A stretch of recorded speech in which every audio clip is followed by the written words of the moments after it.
Yeah. Saya berada di ruang. Maybe I should Oh, sit well, here. okay. I don't know Because of the light. because of what you're doing. Because of the No, light. the light. Oh, it's okay. It's better. Teman-teman, saya lagi. Better put the seat Oh, here. iya, And then you iya. have then you have that light in the window. Yeah. and Yeah. Good light. Oke. Teman-teman, It's not saya di ruangan saya di Fairmont, Yes. Jakarta kedatangan tamu seorang soundman ya. Excuse me? You are a soundman or what do you call yourself? soundman. Soundman, producer yeah. and engineer of MA Recordings. I do 2 microphone recordings in concert halls and churches all over the world. Nothing yet in Jakarta, but maybe someday. Oh, Mr. Todd Garfinkle. Yes, nice to see nice everybody. to- Nice to meet you.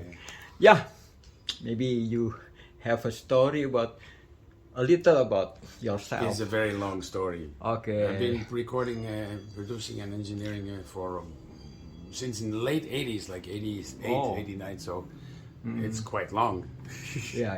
And I started. I started as a solo pianist. I had a piano career. I had an album out on CBS Sony, and then I started my own label and started bringing musicians. I lived in Japan.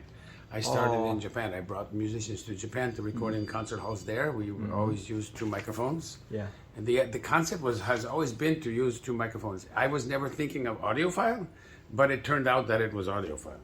The idea was to do something simple with 2 mics and in a nice sounding hall. So if you have a nice sounding hall, you have the sound is automatically nice. Yeah. Without any effort. You have to set the microphones physically in the correct position, at least as far as I thought and as far as I heard. And that's what I've been doing. And then later, after Japan, after maybe more than 20 recordings in Japan, I started to go to record musicians in churches in Europe. Church. Oh. And the churches in Europe are fantastic. Every church has a special sound. Every hall has a unique sound. So every recording I have has a unique sound to that space, but it still has my sound. Oh. So my sound is the microphones that I use and the cables, but most of the time the microphones are very important. Yeah. They used to be called Brul and Kjær from Yeah. Denmark. Now they're called DPA, which means Danish Pro Audio. So that's what I use, and they're omnidirectional microphones. Yeah. And I always put them on what's called the stereo bar, like on one mic stand, but one bar, so you have mics on both sides. Not like this. But. Saya ketemu Todd di ruangannya Pak Jahir di Phantom Audio ruangan. Yeah, with Phantom Audio. 705, yeah. 705. Dan di situ saya melihat beberapa CD dan kata Jahir itu ini CD ini yang rekam beliau.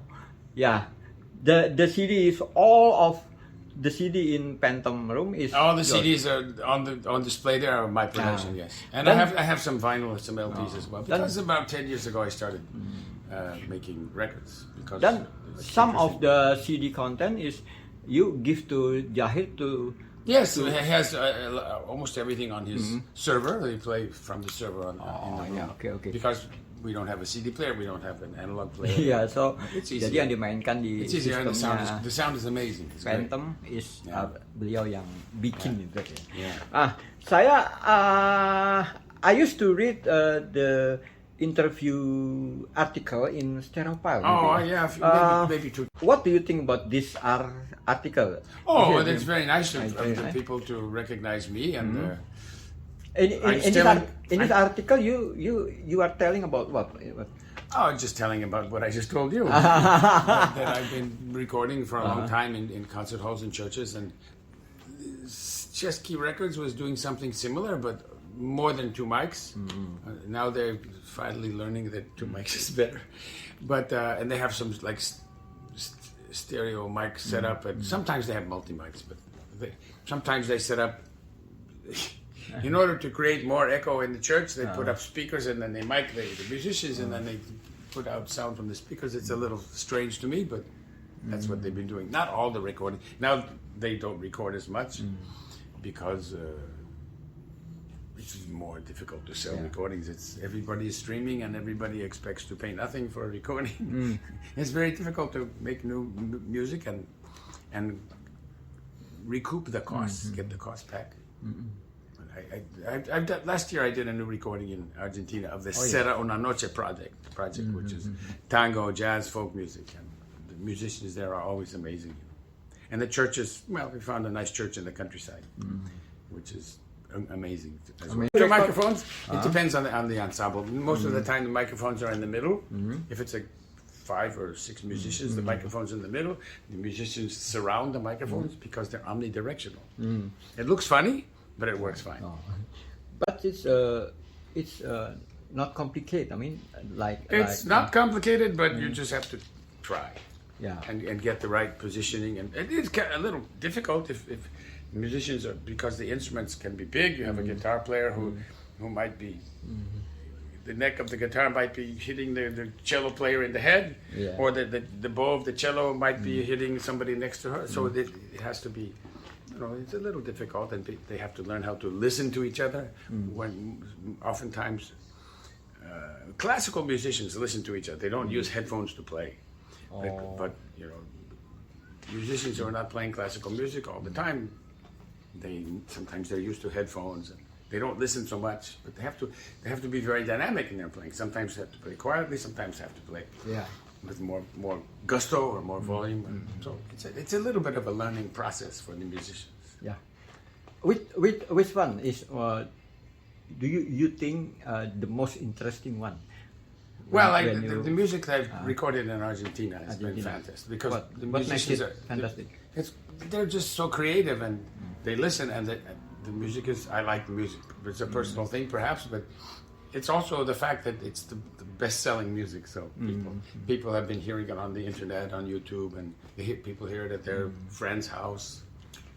And, how do you find the vocalist, the singer? Well, it's introducing musicians who introduce me to other musicians because they respect my work, I respect their work, and we just talk about new things. And not always singers, all kinds of musicians, not just the singers. For whatever reason. Can you mention maybe some women artists who ever recorded by you? Women or maybe. Well, there's the woman I've recorded in Argentina. Her name is Lidia Borda. She's a tango singer, a traditional tango singer, but also creative in many ways. There's a Sheila Jordan, who is a jazz singer. I recorded, very famous jazz singer. I recorded when I brought her to Japan. There's some women in Europe. There's a Swedish folk singer. Her name is Susanne Rosenberg. She's an amazing singer. Oh yeah.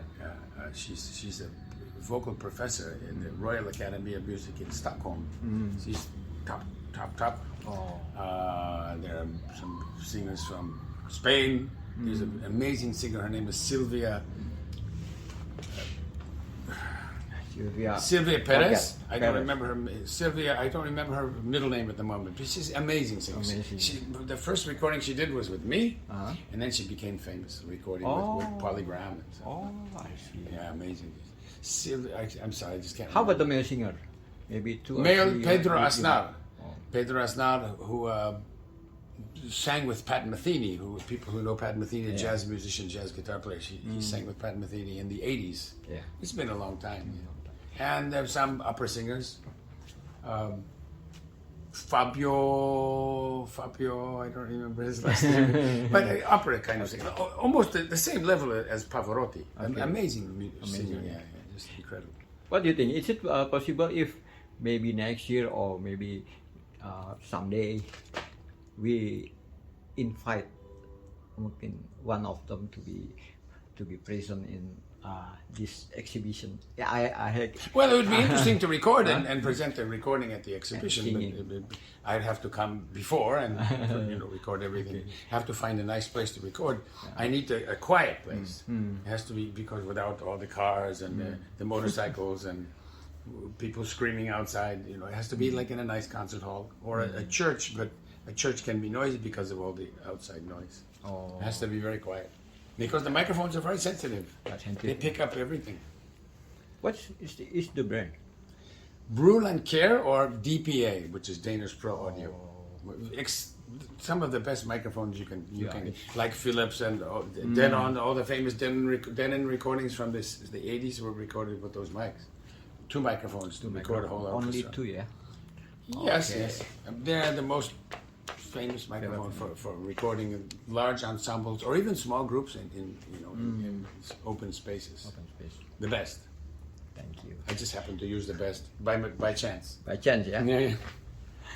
Oke, Mr. Todd. No, thank you. Thank you. You Terima have come. Terima kasih. Ya. Terima kasih teman-teman sudah dengar obrolan saya dengan Mr. Todd. Oke, terima kasih teman-teman. Terima Thank kasih. you. Sampai jumpa. Bye. Bye.